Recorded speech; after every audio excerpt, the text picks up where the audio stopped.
The Scrap Collector's Daughter. My name is Seema, and I come from a very poor family. My parents are scrap collectors, and they work as junk dealers, picking up trash and old items from streets and alleys.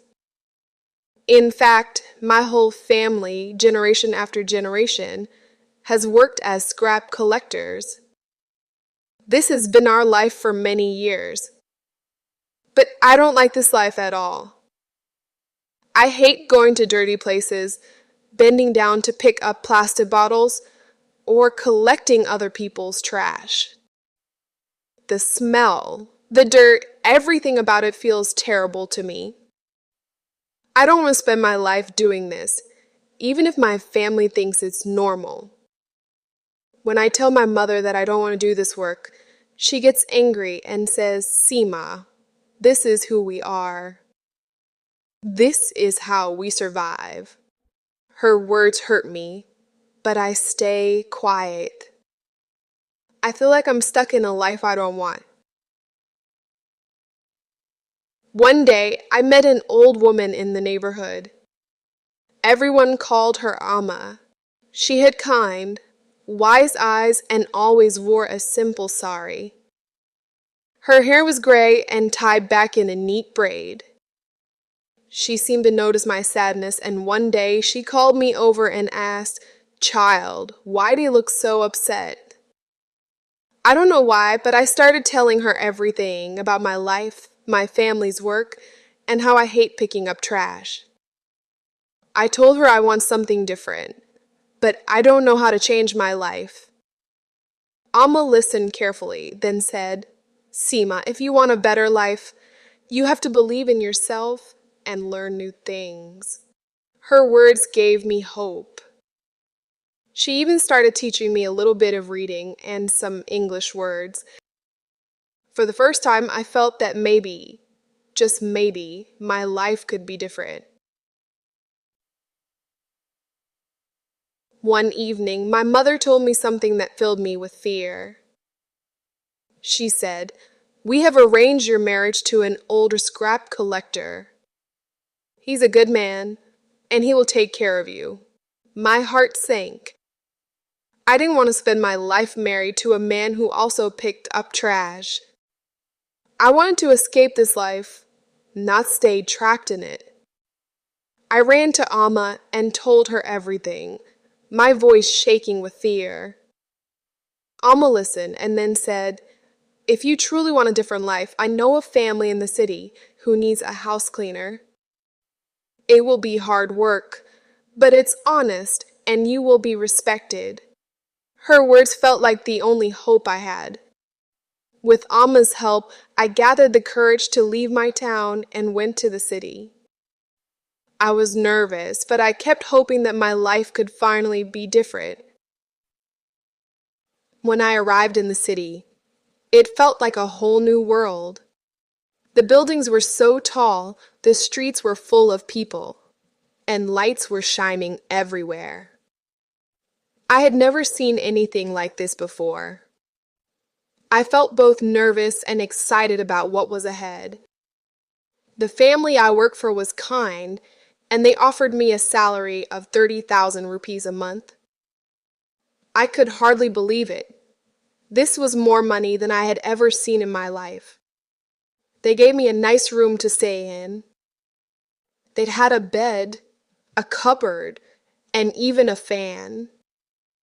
The room was big, much bigger than what I had at home. It all felt like a dream. They also gave me new clothes, clean and fresh clothes that I loved wearing. No more old, worn-out clothes like back home. I got to eat good, fresh food every day, and it made me feel so happy. I had never lived like this before. Another girl about my age also worked in the house. She helped me with my work, and we quickly became friends. Having her there made me feel comfortable and less lonely. For the first time, I felt like I was respected. I felt like I was Seema, not just the scrap collector's daughter. One day, I went to the market to buy groceries for the family. That's when I met Robbie. He was tall, had a warm smile, and he talked to me kindly.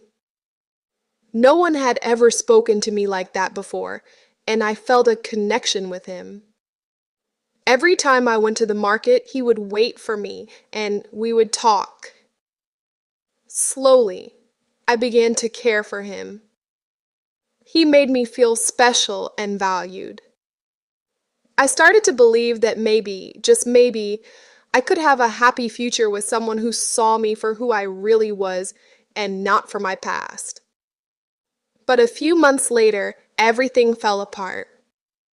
Robbie was suddenly accused of stealing from his boss, and he was sent to jail. I was shocked and heartbroken. I truly believed he was innocent and wanted to help him, but I didn't have enough money to get him out. In desperation, I made a big mistake. I took some money from the house where I worked, hoping to use it to help Robbie. I used that money to hire a lawyer, and with his help, I managed to get Robbie out of jail. But once he was free, everything changed. Robbie started ignoring me. He didn't care about me anymore. I soon realized he had only used me to get out of trouble, and I felt so foolish. My heart was broken, and I felt like I had lost everything. After this, my employer, the lady of the house, came to me with a surprising proposal. She asked me if I would marry her son, who was mentally unwell. I was shocked and felt trapped all over again. I had left my old life to avoid a forced marriage, and now here I was, facing the same situation again. At that moment, I realized something very important. If I didn't take control of my own life, others would keep making choices for me. I knew I had to be strong and stand up for myself. So I politely said no to her offer and decided to leave the job. I didn't know what I would do next, but I knew I needed to find my own path. With the little money I had saved and the skills Amma had taught me, I joined a local center to learn tailoring. I practiced stitching and sewing every day. I worked hard and saved every bit of money I earned. Soon, I was able to open a small tailoring shop. People in the neighborhood started coming to me to get their clothes made, and for the first time, I had a steady income. I had finally built a life of my own, a life with respect and independence. I was no longer just the scrap collector's daughter. I was Seema, a woman who had changed her own future. Looking back, I feel thankful for everything I went through, even the hard times. Every night, I say a small prayer. Thank you, God, for giving me the courage to change my life. I'm grateful for the respect and dignity I have now. I hope you give strength to everyone, so they can find their own way to happiness and peace too. Moral of the story: life can be difficult, but with courage, hope, and hard work, anyone can make a better future for themselves.